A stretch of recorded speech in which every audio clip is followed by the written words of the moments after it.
Je veux parler des idées, des bonnes idées qui ne sont pas de bonnes idées. Pourquoi les bonnes idées ne sont pas de bonnes idées? C'est très important de comprendre ceci. Toutes les idées ne sont pas bonnes, même si elles apparaissent comme étant bonnes, parce que les bonnes idées sont utilisées pour corriger, filtrer l'astral dans l'homme conscient. Les bonnes idées sont des tests.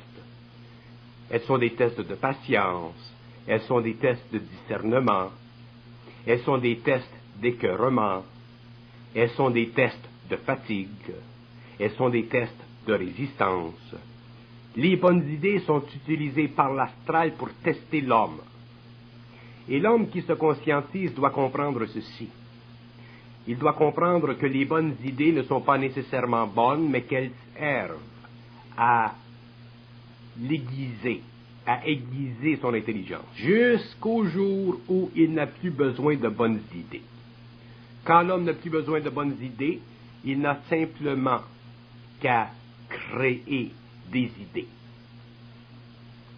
Mais si une idée vous semble être bonne, faites attention. Nous ne parlons pas ici des idées qui sont mauvaises.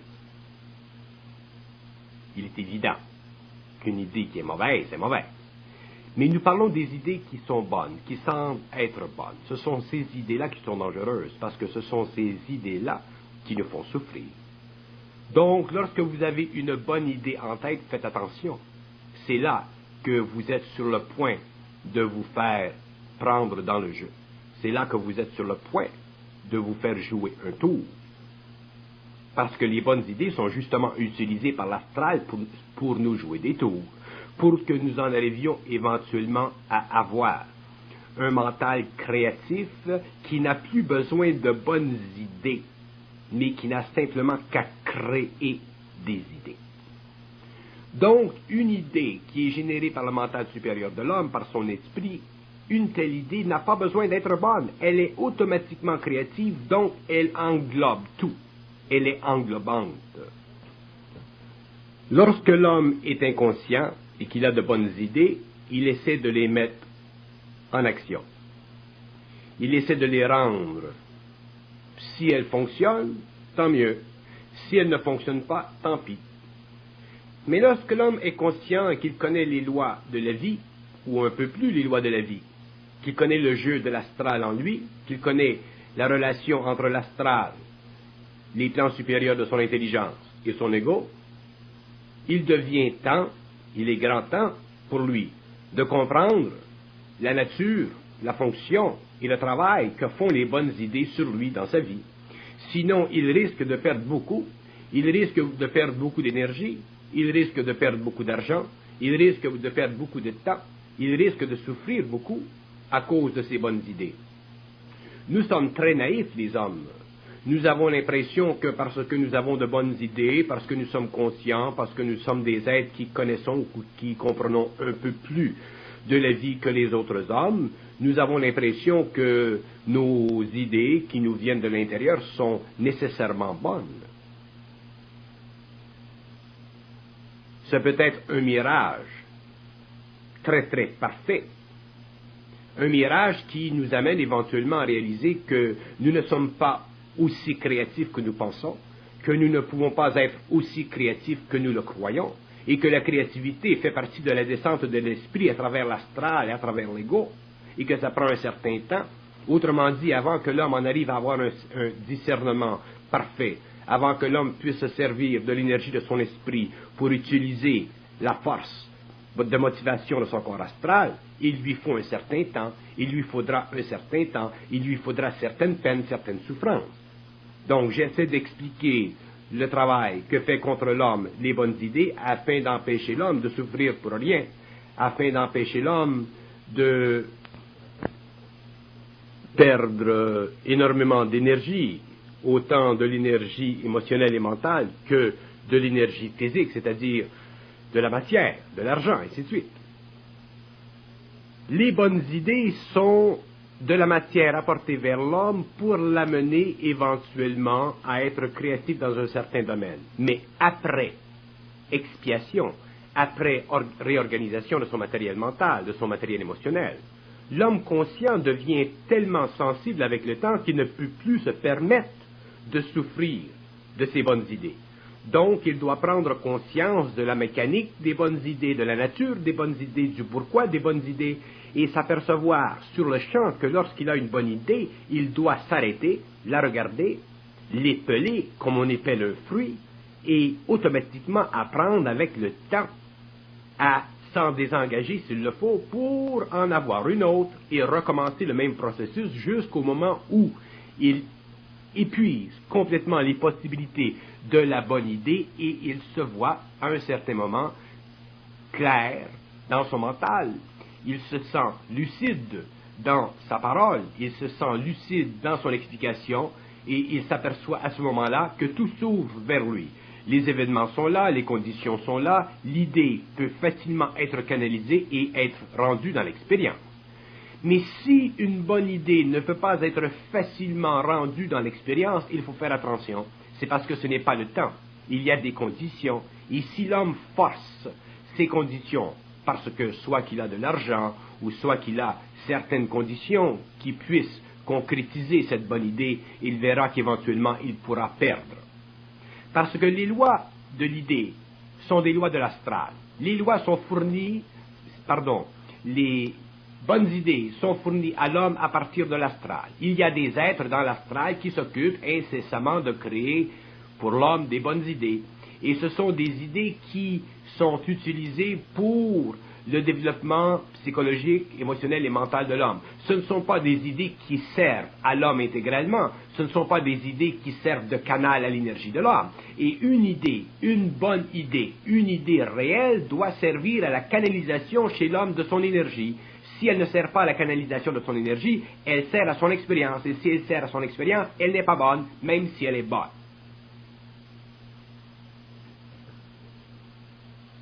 Ceci est très subtil, parce que nous ne sommes pas habitués à contrôler les forces de vie en nous. Nous sommes habitués depuis des siècles, depuis des millénaires, voire, à être contrôlés par les forces de vie en nous. Et pour que l'homme en arrive à contrôler les forces de vie en lui, il faut qu'il en arrive à contrôler les idées, les bonnes idées, afin de se servir de l'énergie en lui pour propulser dans sa vie le matériel créatif de sa conscience supérieure à travers les idées qui automatiquement deviennent créatives. Mais si nous attendons qu'une idée soit bonne, si nous attendons qu'une idée soit à notre mesure pour la manifester dans le monde, nous pouvons attendre très longtemps.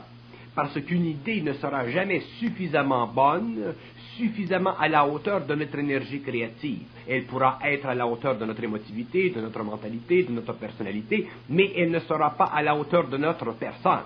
Et quand une idée n'est pas à la hauteur de la personne de l'homme, éventuellement, il se fatigue de cette idée. Et c'est pourquoi des hommes dans le monde, des gens dans le monde, l'homme en général, se fatigue éventuellement des bonnes idées qu'il a eues il y a quelques années passées. Pourquoi? Parce qu'une bonne idée n'est pas supportée par le mental supérieur, elle est supportée par l'énergie astrale. Et éventuellement, l'énergie astrale, une fois qu'il a été utilisée, ne sert plus. Il n'y a plus dans cette énergie suffisante vitalité pour que la bonne idée, ou l'idée qui auparavant avait été utilisée, ou l'idée qui avait été propulsée par cette énergie, soit utilisable indéfiniment ou transformable indéfiniment. Le problème avec une bonne idée qui est perçue inconsciemment, c'est qu'éventuellement, cette bonne idée sera mise de côté, comme un vêtement qu'on ne n'aime plus. Mais l'homme ne doit pas perdre, l'homme ne doit pas toujours laisser derrière lui ce qu'il a construit. Donc l'homme, un jour, doit travailler à construire sa vie à partir d'une énergie qui est créative, qui d'elle-même peut créer quelque chose et se fondre avec une idée, c'est-à-dire se fondre avec l'organisation psychologique, mentale, inférieure de l'homme, mais qui doit la supporter, qui doit lui donner le pouvoir d'expression, qui doit lui donner la vitalité. Si vous n'avez pas de vitalité, autrement dit, si vous ne voulez pas profondément en vous-même quelque chose, vous ne pourrez jamais avoir de bonnes idées, c'est-à-dire vous ne pourrez jamais avoir des idées qui sont simplement ou essentiellement créatives et qui, de par le fait même, sont bonnes parce qu'elles sont exclusives de tout ce qui est astral ou polarisé ou négatif dans votre vie. Une idée qui est créative, une idée qui naît de votre esprit, ne peut pas mourir, parce qu'elle est maintenue par votre vie, elle est maintenue par votre esprit, elle est maintenue par votre vitalité. Mais une idée qui est le produit de votre corps de désir, qui est le produit de votre vitalité, qui est le produit de votre personnalité, qui est le produit de votre infériorité, qui est le produit de votre insécurité psychologique, cette idée-là n'est qu'une idée temporaire qui sert petit à petit à vous agacer, qui sert petit à petit à vous faire avancer ou à sembler vous faire avancer, parce que beaucoup de bonnes idées sont là simplement pour vous donner l'impression que vous avancez, lorsqu'en fait vous n'avancez pas, parce que l'homme ne peut pas avancer s'il n'a pas en lui la force, l'énergie créative qui réellement crée l'avancement, parce qu'elle naît du dépassement de soi-même. Donc, une bonne idée, ce n'est pas assez, ce n'est pas suffisant. Une bonne idée, c'est bon pour un homme inconscient. C'est bon pour un homme inconscient qui a suffisamment d'éléments autour de lui, de finances ou de support matériel pour la lancer pendant un certain nombre d'années. Ce n'est pas suffisant pour un homme conscient. Un homme conscient a besoin d'une idée créative. Il a besoin d'une idée qui est viscérale. Il a besoin d'une idée qui fait partie de sa vie. Il a besoin d'une idée qui est collée à son estomac. Il a besoin d'une idée qui est intégralement lié à son mental, à sa volonté et à son intelligence. Donc, une idée créative est essentiellement la participation de l'esprit à la matière. Une idée créative est essentiellement une relation entre l'intérêt vital et la vie de l'homme. L'intérêt vital ne peut pas être exclu d'une bonne idée. S'il n'y a pas d'intérêt vital dans une bonne idée, vous avez simplement un vêtement, mais vous n'avez pas l'homme pour l'habiter. Et si vous n'avez pas l'homme pour l'habiter, cette idée-là, un jour, lorsque le vêtement sera froissé, ne pourra tenir par elle-même. D'ailleurs, c'est impossible qu'un homme dans la vie ait plusieurs bonnes idées. C'est-à-dire que c'est impossible qu'un homme dans la vie ait plusieurs idées créatives générées par son esprit. Parce que l'esprit qui génère une idée ou un mouvement qui devient de l'idée, le fait sur une très longue période de temps. Il le fait d'une façon non décousue. Il y imprime de la continuité. Donc, dans la vie d'un homme, il ne peut pas y avoir plusieurs bonnes idées, dans le sens d'idées créatives. Il y en a une qui, comme un arbre, produit plusieurs fruits, mais il ne peut pas avoir dans cet homme plusieurs bonnes idées qui sont enracinées dans la terre de l'esprit.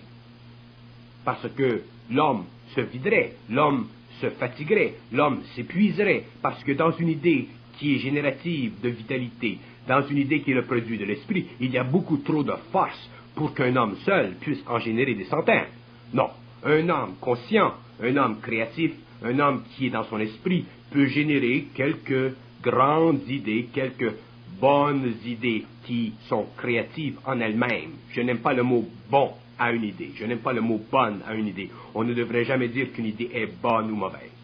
Je dis qu'un homme créatif dans son esprit, dans sa conscience, qui génère de l'idée, c'est-à-dire de la matière mentale supérieure, qui peut prendre une forme éventuellement, un tel homme ne peut pas générer beaucoup d'idées dans sa vie.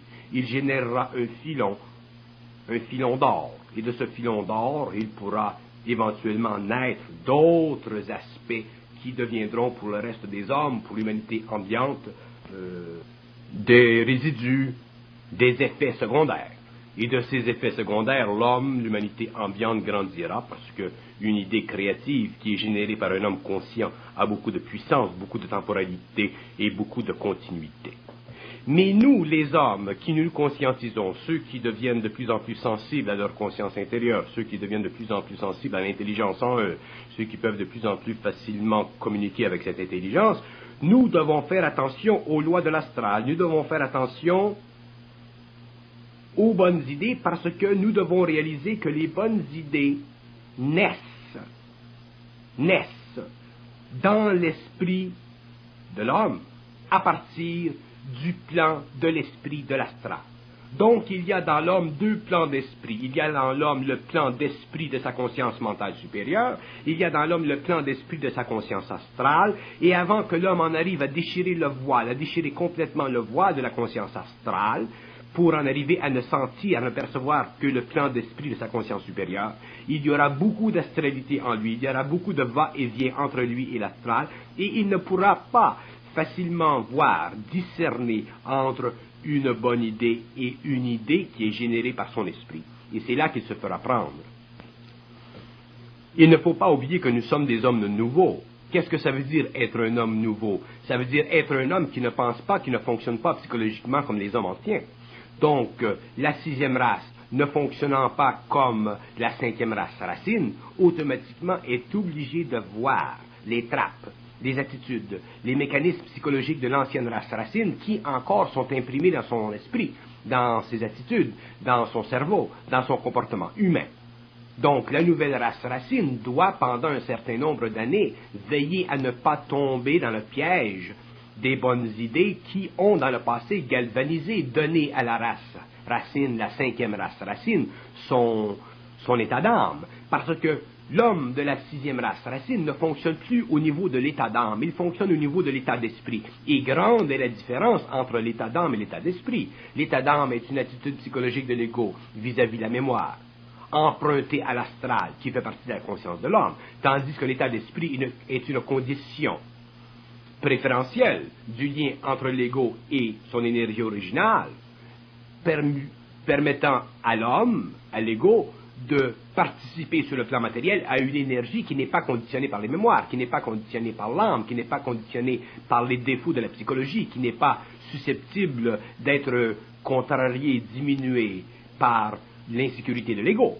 Donc, la bonne idée pour l'homme conscient est quelque chose qu'il doit veiller de plus en plus à corriger, qu'il doit surveiller de plus en plus afin de ne pas tomber dans le panneau et être matraqué. Ceci ne veut pas dire qu'une bonne idée aujourd'hui ne sera pas demain remplie. Ceci veut dire que peut-être la bonne idée aujourd'hui n'est pas suffisamment bonne pour être utilisée. Peut-être que la bonne idée aujourd'hui n'est qu'un esquisse d'une activité créative demain, dans 1 an, dans 2 ans, dans 5 ans. Donc l'ego doit être totalement détaché de la bonne idée. S'il a une bonne idée, c'est qu'il y a quelque chose en lui qui veut lui dire quelque chose. Mais si lui se prend au sérieux avec sa bonne idée, c'est là qu'il fera le faux pas. Donc l'ego, lorsqu'il reçoit une bonne idée, il doit la regarder, il doit la parler, il doit la regarder de tous les côtés et ne pas être impliqué subjectivement avec elle. Et s'il apprend à ne pas être impliqué subjectivement avec elle, il pourra la faire, la défaire, la former, la transformer, la déformer, et éventuellement elle deviendra autre chose. Et ce qu'elle deviendra éventuellement dans le temps sera la manifestation de son esprit à travers lui. Et c'est à partir de ce moment-là qu'il verra que la bonne idée qu'il avait eue auparavant n'était qu'une esquisse, que ce n'était qu'une forme qui aurait pu lui coûter cher si elle avait été exécutée avant le temps, et une forme qui aujourd'hui n'est plus une forme, mais simplement un mouvement d'énergie de sa conscience créative vers le matériel. À partir de ce moment-là, la bonne idée dans le passé est devenue une idée créative et elle engendre automatiquement sa multitude de fruits parce qu'elle naît d'une conscience ou d'un esprit qui en lui-même est infini et qui se sert de cette idée créative pour générer d'autres mouvements dans la vie de l'homme au fur et à mesure qu'il avance dans le temps et qu'il est capable d'utiliser son énergie créative pour rendre ce mouvement original encore plus créatif, ainsi de suite. Donc, l'être conscient, surtout l'être conscient spirituel, surtout l'être conscient qui souffre de créativité, surtout l'être conscient qui veut faire quelque chose dans la vie, surtout celui qui veut être indépendant, autonome, qui veut ne pas être sujet trop longtemps au système. C'est cet être-là qui doit faire attention, surtout s'il a un peu d'argent, surtout s'il a quelques amis pour l'aider, ainsi de suite. Parce que nous ne réalisons pas jusqu'à quel point l'esprit doit filtrer l'astral, doit réduire la possibilité de l'effet de l'astral sur lui dans notre vie. Et c'est là que ces bonnes idées, en apparence, sont utilisées contre nous, mais pour nous à la fois. Et qui en est la victime? C'est l'homme, c'est nous, c'est l'individu.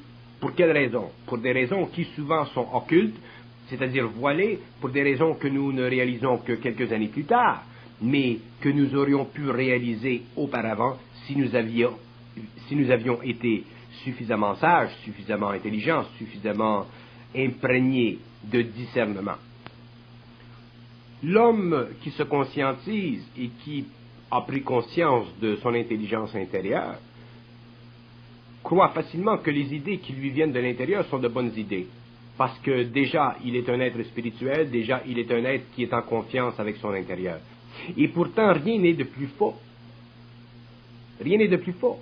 L'homme inconscient, lui, qui n'est pas conscient de son intérieur, possède des mécanismes psychologiques qui feront en sorte il fera attention à ses bonnes idées, il les mesurera, il ira voir le comptable, il parlera avec ses amis qui ont de l'expérience, ainsi de suite. Tandis que l'homme conscient, lui, l'homme spirituel, il ne va pas voir le comptable, il ne va pas voir les amis qui ont de l'expérience. Il communique avec son intelligence intérieure, c'est-à-dire qu'il communique avec des niveaux de conscience qui sont encore astralisés, et il croit que parce qu'il communique avec ces niveaux de conscience, il est plus protégé de ses bonnes idées que l'être inconscient. C'est absolument faux. Beaucoup d'êtres conscients, beaucoup d'êtres qui sont conscientisés, qui se conscientisent, souffrent et s'aperçoivent que leurs bonnes idées sont effectivement des mirages, sont effectivement des trappes, et il est surpris que le bonhomme près de chez lui, son voisin qui est inconscient, ne tombe pas dans les mêmes pièges. C'est normal. L'autre est protégé par son ego, l'autre est protégé par ses mécanismes psychologiques, tandis que lui n'a plus aucune protection. Il a tout foutu en l'air. Il a foutu en l'air pour la sainte spiritualité, il a foutu en l'air pour la grande conscience cosmique, qui en fait n'est qu'un barrage de mots pour l'empêcher de réaliser qu'éventuellement, il devra faire attention aux bonnes idées, un peu et peut-être plus que le bonhomme inconscient, parce que lui-même est plus susceptible d'en recevoir, parce que lui-même est déjà peut-être plus sensible à son intelligence intérieure, donc en potentiel plus créatif. Mais en potentiel plus créatif veut dire qu'il est prêt à être créatif. Il y a un temps, il y a un certain temps pour qu'il devienne créatif. Donc, en attendant, il faut qu'il fasse attention à ses bonnes idées, sinon il se mettra l'oie dans l'œil et automatiquement il sera obligé de débourser de sa poche des pièces de monnaie qu'il aurait pu autrement garder pour l'actualisation plus tard d'autres bonnes idées, mais d'autres bonnes idées fondées sur la créativité de son mental. Nous sommes tellement naïfs, les hommes conscients, nous sommes tellement naïfs que nous n'avons pas même la mesure. Nous croyons tellement parce que nous sommes conscients, parce que nous savons certaines choses, parce que certains voiles nous ont été enlevés. Nous croyons que nous avons accès à tout. Nous croyons que nous avons mainmise sur tout. Nous croyons que nous sommes capables de tout. Nous sommes capables de tout, nous avons mainmise sur tout, nous avons accès à tout, mais dans le temps, lorsque l'esprit aura filtré l'astral, lorsque l'esprit n'aura plus d'obstacles au niveau de notre ego à cause de notre conscience astrale. Mais, in the meantime, nous devons vivre des expériences. Nous devons être assujettis à des expériences afin que ce travail se fasse. Et l'outil le meilleur pour nous et contre nous, c'est quoi? C'est le fait que nous recevions de bonnes idées qui nous permettent d'être autonomes, qui nous permettent de ne pas avoir à travailler pour quelqu'un d'autre, qui nous permettent d'être suffisamment créatifs pour nous sentir bien dans la peau, ainsi de suite. Et c'est là que nous devons faire attention. Parce qu'il y a un temps. L'esprit agit dans un certain temps. L'ego agit dans un autre temps. Et tant que les temps de l'ego et le temps de l'esprit ne sont pas un, il est évident que nous sommes sujets à être trompés. Nous sommes sujets à croire que nos bonnes idées sont bonnes lorsqu'en fait elles sont mauvaises. Mais, naturellement, tout sert. Tout sert. Effectivement, tout sert. Il y a des gens qui viennent me voir avec de bonnes idées. Et ils me demandent, M. Bernard, est-ce que c'est une bonne idée? Je dis, c'est une idée intéressante. Parce qu'une bonne idée, c'est une idée intéressante. Mais je ne peux pas leur dire que dans 2 semaines, 2 mois, 2 ans, cette bonne idée leur aura éclaté à la figure. Parce qu'ils ne feront pas le mouvement de la bonne idée. Donc, automatiquement, ils ne vivront pas l'éclatement à la figure. Donc, ils ne comprendront rien. Donc, moi, je suis prisonnier, si vous voulez, ou pris, pas prisonnier, mais pris entre l'écorce et l'arbre. Je ne peux pas dire au bonhomme que son idée, qui est intéressante, n'est pas bonne, même si elle semble être bonne. Et d'un autre côté, je voudrais lui dire de foutre tout en l'air. Alors, ma situation est difficile. Je ne dois pas agir pour vous comme interprète des événements. Mais je peux vous dire, par exemple, comment fonctionne le mécanisme des bonnes idées. Et c'est ce que je fais. Si vous avez moindrement de l'argent, faites attention, parce que si vous avez de l'argent, automatiquement, il sera plus facile pour vous d'avoir de bonnes idées. Un type qui n'a pas d'argent ne peut pas facilement avoir de bonnes idées, parce qu'il y a une relation entre l'argent et les bonnes idées, puisque ces bonnes idées doivent être concrétisées dans le matériel. Donc, ceux qui ont un peu d'argent, faites attention. Assoyez-vous dessus. Prenez le temps de réfléchir. Prenez le temps de regarder. Prenez le temps de parler avant d'investir, avant de mettre votre argent dans quelque chose qui semble être une bonne idée, parce que, très probablement, vous pourrez le perdre.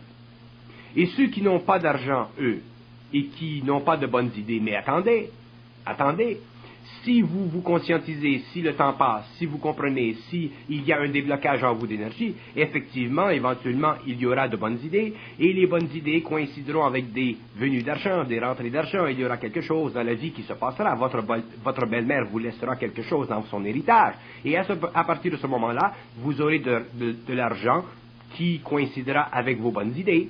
Il ne faut pas se décourager, il ne faut pas penser que parce que nous n'avons pas de bonnes idées maintenant, que nous n'en aurons jamais. Effectivement, dans le temps, vous aurez des bonnes idées, mais ce n'est pas le temps puisque votre belle-mère n'est pas encore morte, donc attendez qu'elle meure. Ceci ne veut pas dire de vous asseoir sur les fesses. Faites quelque chose, travaillez, fonctionnez. Mais au moins, ceux qui sont pauvres ne risquent pas de perdre, parce qu'ils n'ont rien à perdre. Mais ce sont ceux qui ont quelque chose, ce sont ceux qui sont plus en moyen, qui risquent de perdre. Et même le pauvre peut perdre son travail, il peut perdre son emploi. Parce qu'il a une bonne idée, peut-être il a la bonne idée de changer de job, peut-être qu'il a la bonne idée d'aller travailler pour quelqu'un qui est conscient. Faites attention, parce que si vous allez travailler pour quelqu'un qui est conscient, vous risquez de vous mettre sous une loi vibratoire particulière, parce que lui n'est pas stabilisé, il n'a pas les mécanismes encore, et peut-être qu'il est rempli de bonnes idées.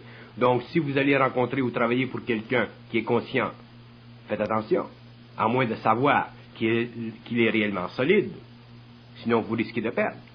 Autrement dit, il faut faire attention à 360 degrés, et il ne faut pas prendre rien pour acquis, il ne faut pas croire qu'une bonne idée telle qu'elle nous vient est nécessairement bonne à la longue ou à long terme. Nous devons faire attention. Nous devons faire toujours attention. L'homme conscient doit faire plus attention que l'homme inconscient parce qu'il est régi par d'autres lois. Il est régi par des lois de transformation. Il est surveillé incessamment, seconde par son doute, par son esprit, afin de pouvoir transmuter son émotion, transmuter son mental. Donc, dans un sens, l'être qui se conscientise est beaucoup plus vulnérable à la vie que l'être inconscient. Beaucoup plus vulnérable. Il est vulnérable dans un autre sens. Il est vulnérable dans l'instantané. Il est vulnérable dans ce sens que la vie fera tout ce qu'elle peut. Non pas contre lui, mais pour l'amener à un niveau d'évolution supérieur. C'est pourquoi il est très important pour l'homme qui se conscientise de comprendre le mécanisme des bonnes idées, comprendre le jeu des bonnes idées, comprendre combien l'astral est puissant dans l'homme, comprendre jusqu'à quel point l'idée doit servir à filtrer cet astral, à désengager subjectivement l'ego de son esprit, afin de permettre éventuellement à l'esprit de facilement passer à travers lui pour sa manifestation dans le monde, ce que nous appelons la créativité de l'homme. Donc, toutes les idées, les bonnes idées ne sont pas bonnes parce qu'elles ne sont pas régies par l'intelligence pure. Elles sont régies d'une part par l'imagination, elles sont régies d'une part par des pensées astralisées, elles sont fondées en quelque sorte sur une certaine émotivité de l'ego, et elles sont fondées dans un autre temps sur l'insécurité de l'ego. Donc il y a une myriade d'éléments qui constituent les aspects motivationnels de la bonne idée. Il y a une myriade d'éléments qui font en sorte qu'une bonne idée apparaît être bonne à l'ego pour des raisons telles que celles que je viens de nommer. Et c'est là que l'homme qui se conscientise doit faire attention. Parce que tant qu'il n'est pas dans son esprit, tant qu'il n'a pas conscience pure, tant qu'il n'a pas conscience créative, tant qu'il n'est pas capable vibratoirement de voir et de sentir à travers la forme que suscite l'idée, il peut facilement être piégé par cette idée. Donc, il peut facilement perdre au lieu de gagner.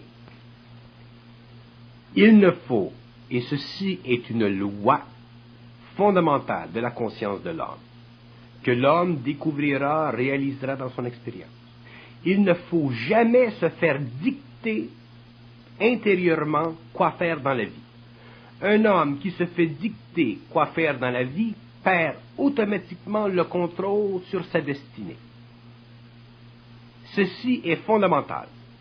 Si vous avez de bonnes idées et que vous vous faites dicter supramentalement, paranormalement, quoi faire dans la vie, je vous assure que ces idées, éventuellement, retourneront contre vous et vous serez obligé de rebrousser chemin.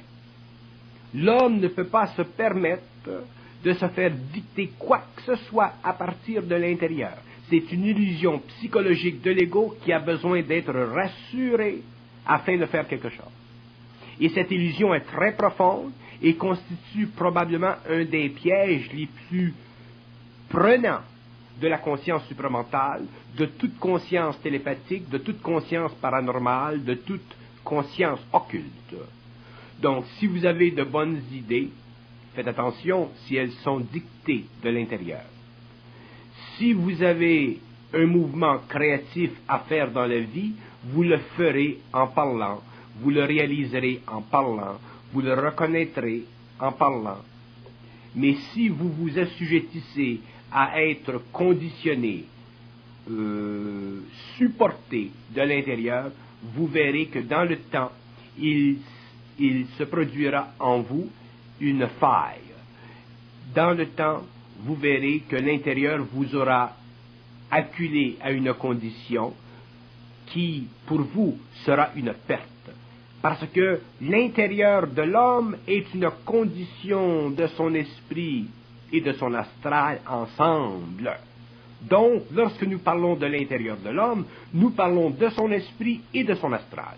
Autrement dit, dans l'intérieur de l'homme, il y a à la fois l'aspect supramental et l'aspect du mental inférieur. Et les deux doivent être totalement neutralisés, c'est-à-dire que dans la vie créative de l'homme, l'expression dans sa vie de l'intérieur doit se faire à travers son action, à travers sa parole, et elle ne doit pas se faire par réflexion. Autrement dit, elle ne doit pas être basée sur le rapport entre lui-même et l'intérieur. Parce que la fonction de l'intérieur, c'est de pénétrer dans l'homme, de devenir plus présent dans l'homme. Ce n'est pas d'instruire l'homme, ce n'est pas de lui donner de l'assurance, ce n'est pas de lui donner du support, puisqu'il y a un lien entre l'intérieur et l'homme. Donc l'homme doit apprendre avec le temps à ne se fier qu'à lui-même, c'est-à-dire à pouvoir exécuter dans sa vie, par la parole ou par l'action, l'énergie qui est en lui intérieure. Mais s'il se fie à l'intérieur, s'il est obligé d'aller vers l'intérieur, demander conseil à l'intérieur, il verra que quelque part dans le temps, il y aura entre lui et l'intérieur une rupture, parce que quelque part dans le temps, son ego sera frustré par l'intérieur. L'intérieur osera enlever à l'ego ces petites choses que l'ego espérait pouvoir retenir de lui, et cette petite chose, je l'appelle la confiance totale. Donc, la confiance de l'homme, elle doit être dans son action, elle doit être dans sa parole. Elle ne doit pas être basée sur le rapport entre lui et l'intérieur. À partir de ce moment-là, l'homme peut se sécuriser.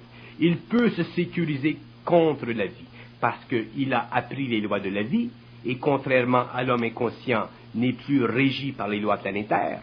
Donc, à partir de ce moment-là, il n'est plus régi non plus par les lois cosmiques. Donc, l'homme inconscient est régi par les lois planétaires, il a ses mécanismes qui le protègent au niveau de la personnalité. L'homme conscient n'est plus ou est de moins en moins régi par les lois planétaires, donc il est de plus en plus régi par les lois cosmiques, et il doit se protéger intérieurement.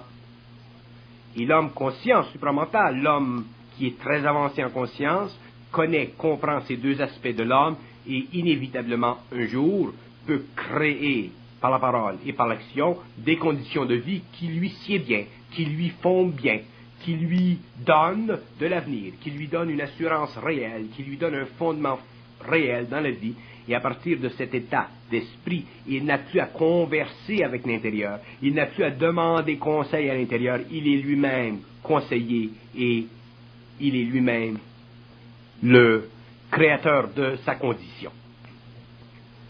Donc, les idées servent à amener l'homme à dépasser l'attitude psychologique qu'il a naturellement envers elle, pour l'amener petit à petit à avoir une relation directe et parfaite avec son énergie créative. Les idées pour l'homme sont des coussins psychologiques. Elles sont des mesures de son intelligence réflexive. Elles sont des mesures de sa stabilité émotionnelle. Elles ne sont pas de la créativité pure. Elles servent toujours à consoler la personnalité. Et dès qu'une idée sert à consoler la personnalité, à la réconforter, à lui donner un certain appui, cette idée n'est pas réelle. Elle n'est pas réelle, c'est-à-dire que son énergie n'est pas pure, il est astralisé. Et c'est cette énergie astralisée qui doit être perçue par l'homme. C'est cette énergie que l'homme doit regarder et bien comprendre et bien sentir, s'il ne veut pas, avec le temps, voir que cette idée n'était simplement qu'une manifestation de l'astral en lui, pour qu'il prenne conscience, pour qu'il réalise qu'il n'était pas encore parfaitement dans son esprit. Mais en ce qui concerne les bonnes idées qui ne sont pas bonnes, comment savoir que nous avançons sur un sol en étant 100% sûr que le sol ne s'effondrera pas sous nos pieds? Très simple.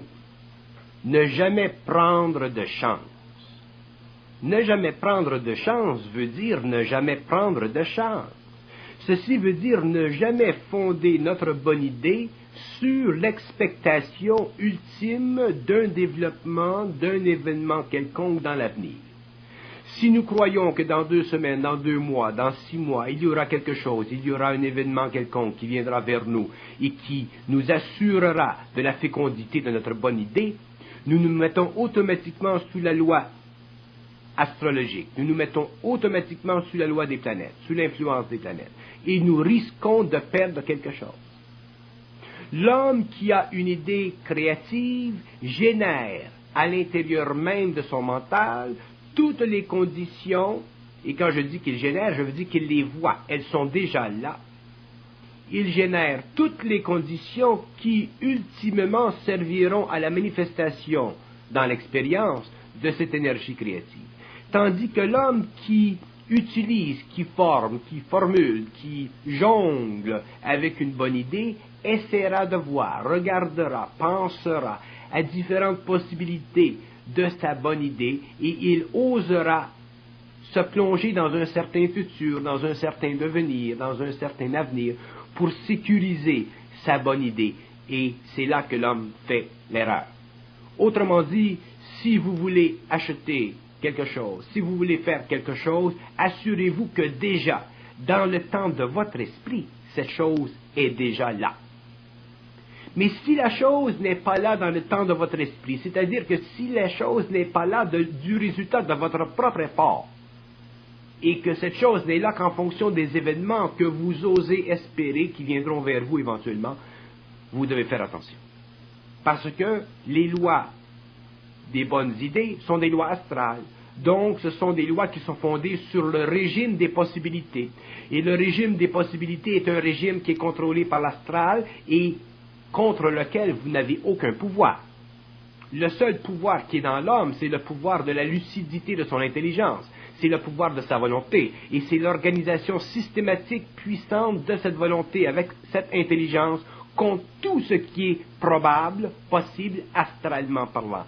Donc, un homme qui génère une idée, un homme qui génère un mouvement, un homme qui génère créativement quelque chose dans le temps est obligé de savoir que dans le temps, ce qu'il a généré doit se concrétiser et qu'il ne peut pas y avoir de faille contre ceci. Donc, il doit être dans l'esprit de ce qu'il génère et non pas dans l'idée de la forme de ce qu'il veut créativement établir sur le plan matériel.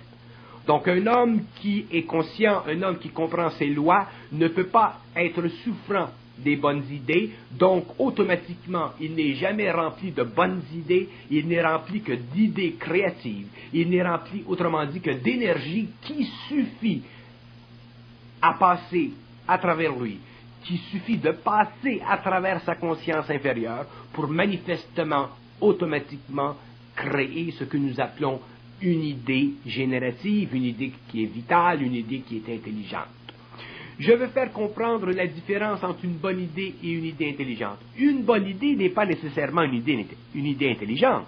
Une idée intelligente est une idée qui est créée par l'esprit, qui est sous le contrôle de la volonté de l'intelligence de l'homme. Tandis qu'une bonne idée est une idée qui est convoitée astralement par l'homme. C'est une idée qui fait plaisir astralement à l'homme. C'est une idée qui fait plaisir à son corps de désir. C'est une idée qui fait plaisir à ses émotions. C'est une idée qui fait plaisir à son tempérament mental, qui le sécurise. Tandis qu'une idée qui est générée par l'esprit est simplement intelligente. Elle n'a pas besoin d'être bonne. Donc, si vous avez des bonnes idées, assurez-vous qu'elles soient intelligentes. Et vous verrez, probablement, si vous êtes suffisamment lucide, qu'une idée intelligente n'est pas nécessairement bonne. C'est-à-dire qu'une idée intelligente, elle est fondée sur un principe d'action créative volontaire et intelligent émanant de l'esprit. Elle n'est pas fondée sur la réciprocité entre elle-même et les événements de l'extérieur. Donc, à première vue, elle n'apparaîtra pas intelligente. Si vous parlez de cette idée avec quelqu'un qui n'est pas dans son intelligence, il dira « Ah, cette idée, elle est intéressante peut-être, mais elle n'est pas intelligente parce que comment savez-vous que dans tant de temps, vous pourrez faire ce que vous voulez faire ?» Donc, cette personne-là ne comprendra pas la relation entre votre volonté et votre intelligence. Je vais continuer de l'autre côté de la cassette sur le même sujet que je considère important parce que il fait partie de la vie de tous les jours.